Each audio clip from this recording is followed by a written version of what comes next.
You're back in the loop. Let's circle back to tourism as a growth driver. Colliers' latest report says that the number of tourists visiting the Asia-Pac region is on the uptick by some 6% last year. Now, here in the Philippines, tourism growth will be sustained by traditional markets. Those are South Korea, the USA, Japan, and China, which account for about 60% of all arrivals. The property consultant also said that the successful hosting of big international events over the last 2 years contributed to bolstering the Philippines as a key destination for meetings, incentives, conferences, and exhibitions, or MICE, in the region.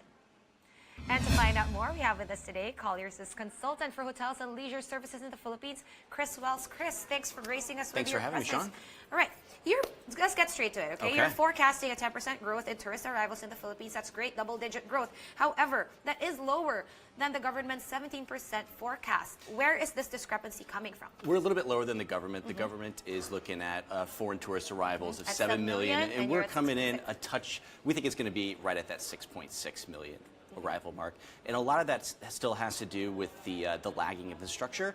We were a little bit behind expectations last year on foreign tourist arrivals. We came in at just under 6 million at 5.97. So we're anticipating, still a 10% double-digit growth, which is quite good for the Philippines, and it's still pretty remarkable trajectory.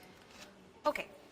So I guess my next question would have been like, what would it take to make you revise your outlook upward? And I'm guessing the answer there is infrastructure. It's all infrastructure. I mean, if you look at some of our neighbors, the Philippines, just geographically, we're an archipelago, so everyone's got to come in via plane, and we're still lagging behind on the infrastructure now. Okay, let me ask you to compare us to Indonesia because they are a larger archipelago. Also, we're both a little bit on the emerging side economically. Where do we lag behind, and what is our competitive advantage vis-a-vis Indonesia, Vietnam, let's say?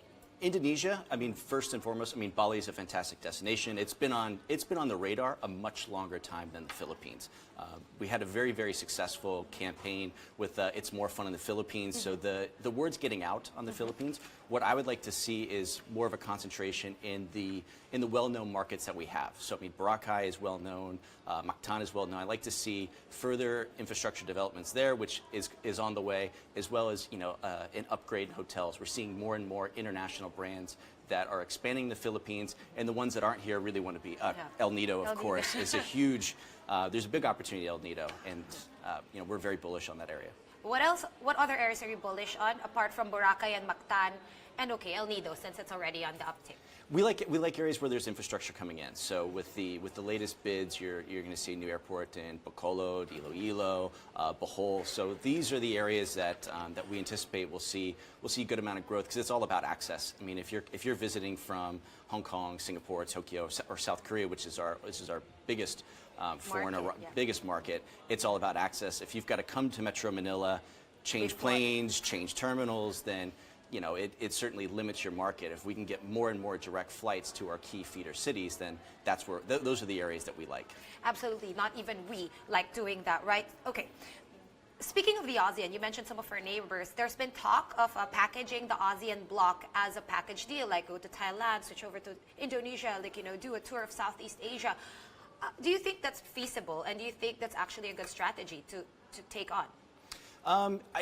It could be a bit challenging. I think that's challenging from a pure finance standpoint. I mean, that's going to be a very expensive trip. Now, if you're packaging that to an ultra luxury traveler, then absolutely, I think that could be a pretty good sell. But for your average Joe traveler, then I think that's a lot to take on in one holiday destination. Not everybody gets that kind of time off as well.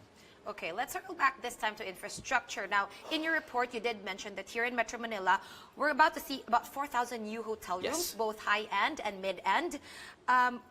Now, occupancy rates, though, you're seeing at just about 65, 70% in the next 12 months. Is that a bad thing? Should we be scared? I don't think that's necessarily a bad thing. I mean, last year we closed the year at 71% occupancy for Metro Manila. So with the influx of 4,000 rooms to, what we anticipate hovering in that 65 to 70% range, I think is a pretty good indicator of the market. Now, a quarter of that room stock is almost in one property in Okada. That's just under 1,000 keys. We're seeing quite a bit into the Bay Area, and we do see a lot of opportunity in that mid-market segment, whether it's branded properties or the local brands that are expanding in that kind of 3 to 4 star segment.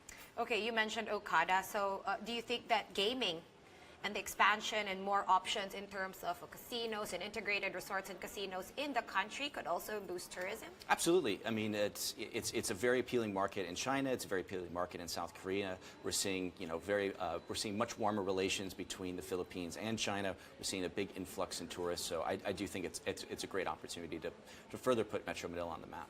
Well, hopefully the next time we talk to you, you'll have better figures and a higher or more positive outlook. Thank you very much. All right. Thanks for having me. Chris Wells from Colliers. Thanks.